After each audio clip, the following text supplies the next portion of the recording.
ကွန်ပျူတာကိုအခုမှစသုံးမဲ့သူတွေအတွက်ဖိုရာအသစ်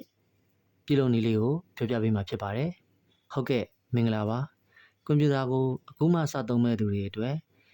ဒီနေ့တော့ဖိုရာအသစ်ပြုလုပ်နည်းလေးကိုအလွယ်ဆုံးပုံစံနဲ့ပြပေးသွားမှာဖြစ်ပါတယ်။မသိသေးတဲ့လူတွေအတွက်လည်းဖြည်းဖြည်းချင်းလိုက်လုပ်လို့ရပါတယ်။ဖိုရာဆိုတာဖိုင်တွေကိုစနစ်တကျတင်ထားဖို့အသုံးပြုတာဖြစ်ပါတယ်။ဥပမာ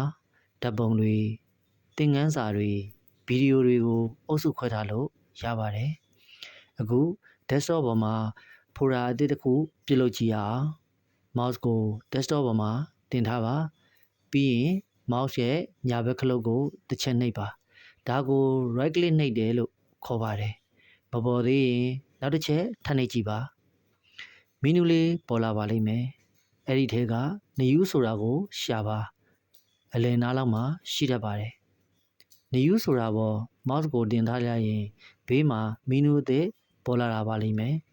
အဲ့ဒီထဲကဖိုရာဆိုတာကိုနှိပ်ပါအခုဆို desktop ပေါ်မှာဖိုရာအသစ်လေးပေါ်လာပါပြီ new ဖိုရာလို့ရေးထားတာကိုတွေ့ရပါလိမ့်မယ်အခုကိုကြိုက်တဲ့နာမည်ကိုပြောင်းလို့ရပါတယ်ဥပမာပိုတိုလို့ပေးမယ်ဒါမှမဟုတ် lesson လို့ပေးလည်းရပါတယ်နာမည်ရေးပြီးရင် keyboard ကအနားခလုတ်ကိုနှိပ်ပါအခုဆိုဖိုရာ create လုပ်တာအောင်မြင်သွားပါပြီဖိုရာထဲမှာကိုယ့်ဖိုင်တွေကိုထည့်သိမ်းထားလို့ရပါပြီဖိုရာကိုဖွင့်ကြည့်ရင် mouse ဘယ်ဘက်ခလုတ်ကိုနှစ်ချက်မြန်မြန်နှိပ်ရပါတယ်ဒါကို double click လုပ်တယ်လို့ခေါ်ပါတယ်ကွန်ပျူတာကိုစနစ်တကျသုံးသပ်ချင်ရင်ဖိုရာတွေကိုခွဲထားဖို့အရေးကြီးပါတယ်beginner တွေအတွက်အလွယ်ဆုံးကွန်ပျူတာပညာတွေကိုဆက်လက်မျှဝေပေးသွားမှာဖြစ်လို့ follow လုပ်ထားဖို့မမေ့ပါနဲ့ကျေးဇူးတင်ပါတယ်